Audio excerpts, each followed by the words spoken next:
How much do you know about skinwalkers? If you think they didn't exist, I must admit that I used to believe the same as you. But even if you think I'm crazy, I'll tell you that they are very real. And now, I will tell you when I saw one. That afternoon, I woke up 10 minutes before the alarm clock went off. The room was completely silent. My wife was away on a business trip and the house felt emptier than usual. I stretched out on the bed and struggled up, feeling the weight of the prosthesis on my right leg. It had been an accident at work, and although at first I liked the idea of not working, then I remembered that I couldn't do anything on crutches.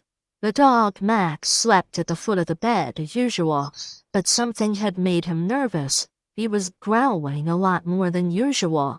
At first, I thought he was just dreaming, but then he jumped up and ran out the basement door, barking. "What the hell is wrong with you?" Max's barking grew louder with each passing second. His claws scraped the wood as he tried to open it. There was nothing in the basement. Still, something made my dog, who usually didn't get upset over anything, react that way. I carefully climbed down and Max kept at my side, growling low. When I got to the basement, I turned on the light and looked around. Old boxes, tools, and forgotten furniture were still in place, but there was nothing out of the ordinary. "Max, there's nothing here." The dog was still restless, sniffing the air with bristling fur. I reached over and petted him to calm him down. Finally, he stopped growling, although he didn't relax completely. I decided he was paranoid for nothing. Maybe he had heard something on the street and had overreacted. I shrugged and went upstairs again, just as the alarm clock in my room began to go off. It was time to pick up my daughter from school. I trudged the 2 blocks to my daughter's school. Using crutches to get around was a bloody nightmare, especially in the summer heat. Still, I didn't complain. There was no time for regrets when I had a child depending on me. "Dad, can I play with Max when we get home?" "Of course, honey, but don't bother him too much." Something about the way Max had reacted earlier still bothered me, but I didn't want to worry her. When we got home, Max greeted us at the door, but something about him wasn't right. He didn't bark or jump as usual. Instead, he stood still, staring at us, almost as if he was studying every move we made. His gaze was fixed and penetrating, so much so that for a moment I thought he was behaving like a stranger. My daughter, however, didn't seem to notice. "Come on, Max, let's go." I stood in the hallway, watching the dog. Max didn't move an inch, his eyes still locked on me, as if he was waiting for something. I thought to myself that he was being ridiculous. Surely he wanted me to give him more food, and he must have thought I was mad about what happened in the basement, and this was his way of asking for forgiveness. After a few hours, I started to worry about Max. Every time I moved or made a noise, I could feel his eyes on me, as if he was watching me. Eventually, I decided to ignore him and focused on making dinner. After a few minutes, my daughter came downstairs for dinner. Max was following her closely, but not in his usual playful way. He stood by her side, now staring right at her. "Dad, Max doesn't want to play with me. He just follows me around and stares at me. It's okay, honey. Maybe he's tired." As I was setting the table, the lights in the house flickered once and then went out completely. We were in complete darkness. "Stay here." I stood up and grabbed a flashlight from a nearby drawer. I turned it on and the light revealed Max's serious face, still watching us from the edge of the kitchen. My heart was pounding as I made my way to the basement. The only logical explanation was that the fuses had blown. As I reached the basement, I could hear a muffled sound, as if someone was moving around down there. This was no good. I couldn't go down there until I took action.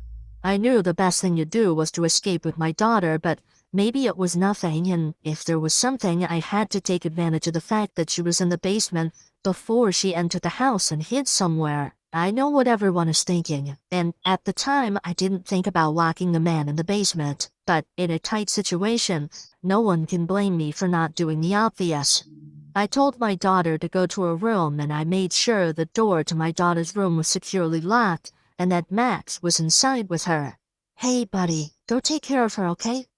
I went down to the basement with a flashlight, noticing that the sound had stopped. When I reached the top of the stairs, I shone the light on the stacked boxes and furniture. Suddenly, the flashlight picked up something on the floor. I cautiously moved forward and saw it clearly. It was Max, or at least what was left of him. His body was mangled, his fur covered in dried blood. I froze, unable to process what I was seeing. That's when I heard my daughter scream from upstairs.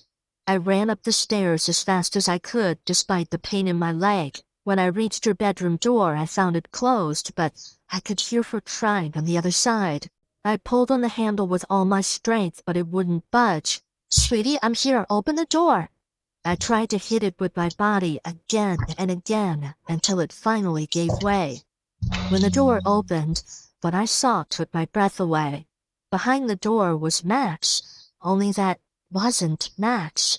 That thing was standing on two legs, with a mouth stretched into an inhuman grimace, gripping my daughter's arm with its teeth. My daughter stood there, eyes wide open, panic reflected in her gaze. Her arm dangled weakly from the creature's mouth, but she didn't scream, as if fear had paralyzed her. I tried to move forward, but the creature lowered its gaze to the arm I held as if it was considering biting harder. The creature did not react like an animal. It did not recoil or show signs of fear. Instead, it let go of my daughter's arm, allowing her to collapse to the ground and get back on all fours.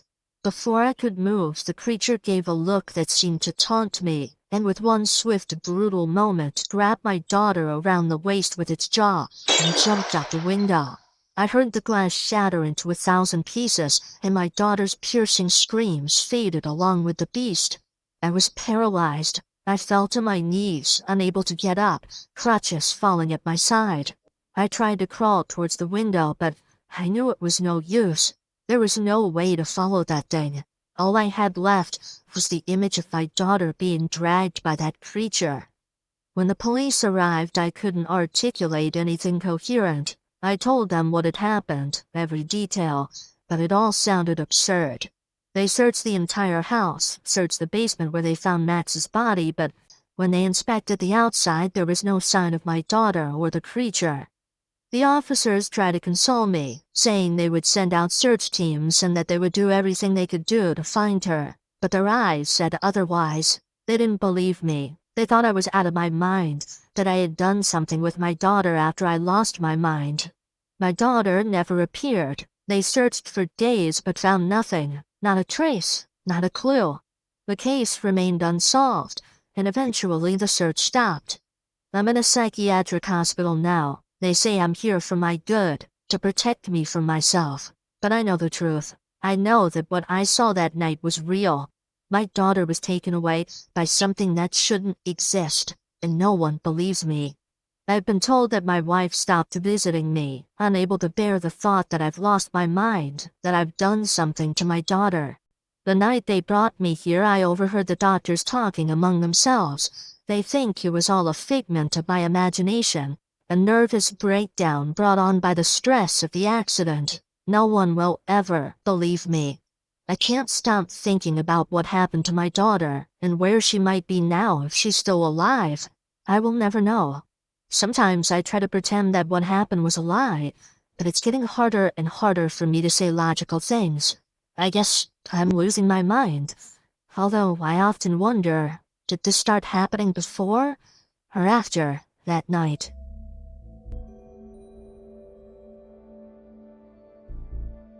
What is the strangest thing that has ever happened to you? Have you ever found something that threw away everything you believed? Something that you were convinced was just fables?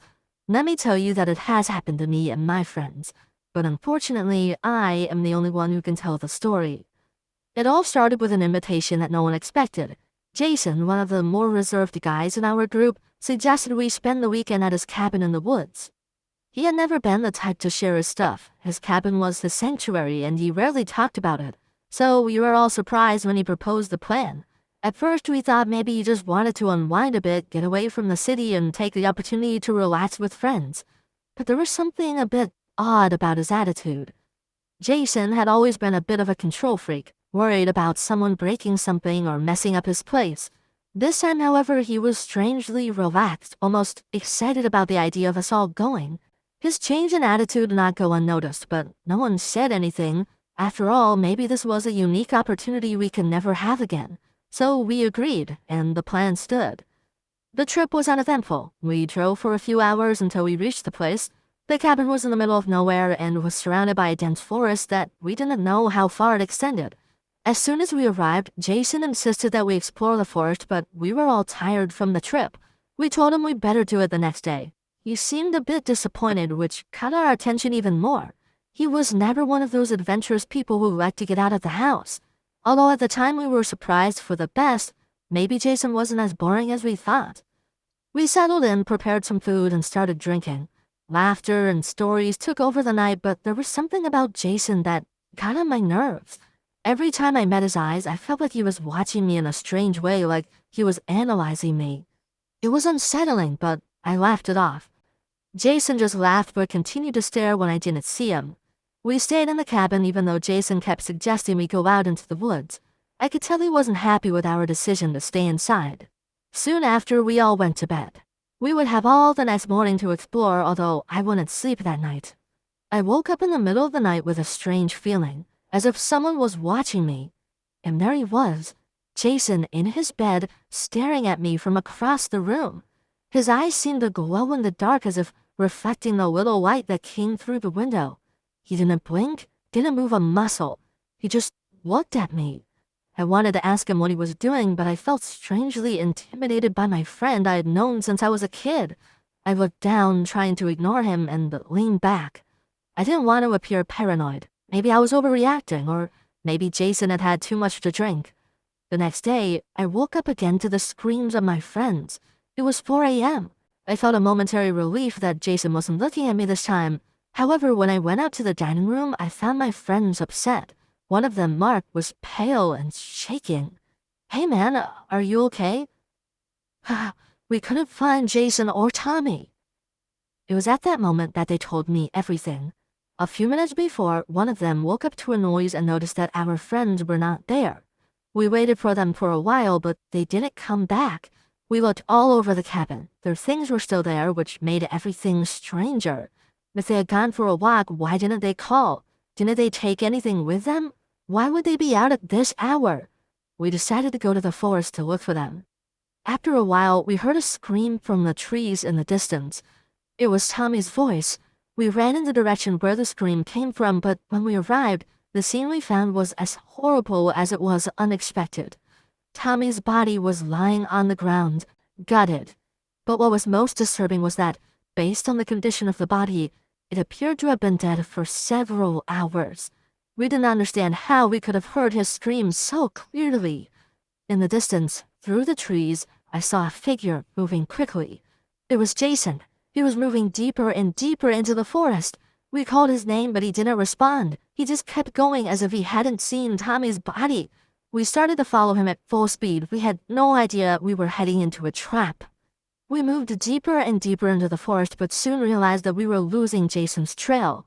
The atmosphere was getting darker, and a strange smell of damp earth and blood surrounded us. To be honest, I just wanted to get out of there. I was terrified. I couldn't stay another second in that place, and neither my friends. But we couldn't leave Jason like that, not after what had happened to Tommy. Suddenly, the sound of branches snapping all around us put us on alert. It was as if something big was moving through the trees. That wasn't Jason. That's when we saw it. Jason appeared again, but this time he wasn't walking like a normal person. He was moving like a spider. His limbs bent unnaturally as he glided along the ground. It couldn't be him. Something was wrong. Before we could react, he jumped on one of my friends, sinking his teeth into his neck. Blood splattered as my friend fell to the ground, dead in seconds. Unable to react to what was in front of us, Mark and I ran directionless, running deeper and deeper into the woods. I could hear my friend screaming in the distance, begging me not to leave him behind. None of this made any sense. That being identical to Jason had bitten his neck, he killed him. There was no way he was screaming at us. Suddenly, a strange being appeared in our path. It wasn't Jason, but it wasn't something I recognized either.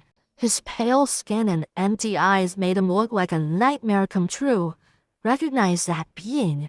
I was always a big fan of urban legends, and this being was just like the one in the Skinwalker photo that had been popularized on the internet. We didn't have time to stop and think, we just knew we had to run. We turned in another direction, trying to escape from this monster. Every time I looked back, I couldn't see anything, but I could hear it. That thing that was chasing us was closing the distance. With a stroke of luck, I reached the cabin and found the truck, but when I got there, I realized I was alone. Mark was gone. I didn't even want to think that something had happened to him or that he was lost. I got into the truck and was about to accelerate it. Then, I heard it. It was Mark's voice, and it was coming from the woods. He was yelling at me in desperation, asking me to wait for him, not to leave without him, that he was being chased. At that moment, I had to make a decision. These beings were imitating the voices of my friends, but what if this was Mark? I couldn't make a decision. If I was wrong, my friend would die. I thought quickly as I listened to the voice getting closer and closer, and that's when I made the most impulsive decision I've ever made in my life. I started the engine and accelerated the truck as fast as I could. I drove without stopping, fear still pulsing in my veins. I didn't look back once, afraid to see Jason or the other monster chasing me, or at least that's what I told myself. What I was really afraid of was seeing Mark, and knowing that I made the wrong decision. The road back to town seemed endless, but I finally reached a safer area where I could stop and try to figure out what had happened. I tried to call the police, but my phone had no signal in that area. It was then that reality hit me like a bucket of cold water. I had left my friends behind, with no idea what had happened to them. Guilt and fear hit me hard, but I knew I couldn't go back. What I had seen in the forest was not of this world, and I could not face it again. I had already escaped. Why would I go back? To die like them? I survived, and that's a lot more than what had to have happened. When I finally got through to the authorities, I told them what had happened, even though I knew they wouldn't believe me. I was surprised when they told me that they had received similar reports in that area in the past. It seems that in the area around the cabin, they were much more open to these things than I was, although they still reported what happened as disappearances. They only found Jason's corpse, so I don't know if that voice was Mark's. To this day, I still wonder if I made the right decision. Although, given the circumstances, I suppose there was no right decision. They were just decisions. And I made the decision that made me be here now, alive, and telling you this story. Oh, and one more thing. Remember I told you that they found Jason's body? Because of that body, the police suspected me for a moment and thought I was lying to them. Do you know why? Because they found out that that body had been dead longer than the one I told them about. You know what that means, don't you? That he was with us, that he invited us to the cabin. It wasn't Jason, and it never was. Summer vacation was going on, and I decided to meet my cousins Drake and Jeff to stay with them for a few days. I told my parents everything that I had planned, and they approved it. I packed my bags and was ready to leave. My father dropped me off. It was almost 9 p.m. when I reached their house. I met Drake and Jeff. We ate dinner, and we went off to sleep. I was sleeping with my cousins. I woke up at midnight to go to the bathroom. While I was going downstairs, it felt a bit creepy. It was dark all around. I didn't know where the switch was, and I didn't carry a flashlight with me to the bathroom. I was agitated and started thinking about whether I should go to the bathroom or should I head back to the bedroom. Though I was 13, I was afraid of the dark. As I didn't have any option, I went to the bathroom. I heard a knock on the door. I asked, "Who's there?" No one answered. I again heard the knock. This time I was irked. I shouted, "Drake, Jeff, are you trying to petrify me? If yes, you are going to cry your eyes out. Just back off, and it's better for you." After that, I didn't hear any knock. I came out and was heading back to go to sleep. I saw my cousin Drake awake, and I asked him, "Drake, you were the one that knocked, right?" He said, "No. Why would I even go to the bathroom at this time? If I wanted to, I would go along with my mom, 'cause I'm afraid of the dark." I sneered and said, Okay. I asked him if not him, then who could it be? Jeff? Never. Jeff's just 5 years old. How can he even come behind you and scare you? It's not even possible. Take it easy, it must be my dad. Don't worry, said Drake. I said, fine, I want to sleep alone. Is there any other room where I can sleep? He said, yes, there's an extra room where I could sleep alone and no one would disturb me. I thanked him and went to the bedroom and went to sleep. I was having a tough night. A few minutes later, I just felt heavy, like someone was sitting on my legs. And what I saw was unforgettable. A white, creepy creature with a distorted figure was staring at me. Its eyes were hollow. I knew that I saw him. And of course, I screamed for help and ran immediately out of the room. The creature was running behind me like a barbaric animal. It was faster than me. It was about to drag me, but I jumped downstairs in good time and fell. Everything around me dimmed, and the last thing I knew, I passed out. When I woke up, it was already morning and everything was normal. My cousins and my aunt were relieved to see me awake. My aunt said that I was screaming very loudly and she heard someone running downstairs. When she got there, she saw me lying on the floor and the back door was open. She said she was alarmed and wondered about what happened at once. I said it was just a roach who scared me and apologized for worrying everyone. My aunt said, don't be troubled, my dear. It's all right. Then we had a lavish breakfast, enjoying the time together, laughing and talking. Soon it was time for me to return home. Upon reaching, I said nothing to my parents about last night because I knew no one would believe me. But still, I'm eager to know what that creature was I saw last night. After browsing for a long time on the internet, I found out that it was a rake, a creature who is immortal and stares at people before killing them. If someone sees it, it kills that person or their family member. Seeing it is like a curse. I don't know how I escaped it, but I was lucky, is all I could say. 1 week later, my cousin's brother Jeff died. I was shocked due to his sudden death. I asked Drake how it happened. He said 1 week ago, when I went home after that day, Jeff used to cry every night. Jeff just kept on repeating just one sentence. White monster is looking at me. No one believed him. We all thought it was just his imagination and nothing else. Then suddenly he passed away. Coming back from Jeff's funeral, I was positive that it was the rake who killed him.